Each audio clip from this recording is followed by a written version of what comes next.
at 7. I'm Carly Barnett, catching you up on the top 7 headlines in and around Atlanta that you may have missed today.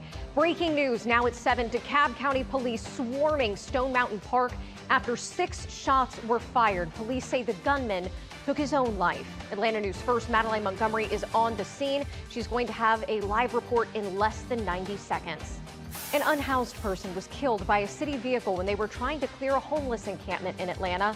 The Department of Public Works says they are cooperating with police. And a wild start to the State of the State address today. State Senator Colton Moore arrested outside of chamber doors. Moore was banned from entering the House floor because of past inappropriate comments. And during the governor's speech, he outlined his main priorities. Governor Brian Kemp said those are lowering income tax rates, cutting back on excessive lawsuits, boosting school safety.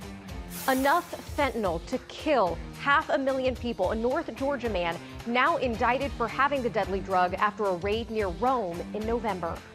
And the water main break on Claremont Road in DeKalb County is now fixed, but a large number of homes and businesses are still being told to boil their water tonight.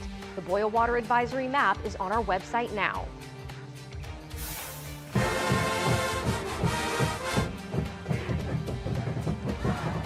Well, that's the Georgia Bridgman Band from Lowndes County who will be performing during Monday's presidential inauguration parade.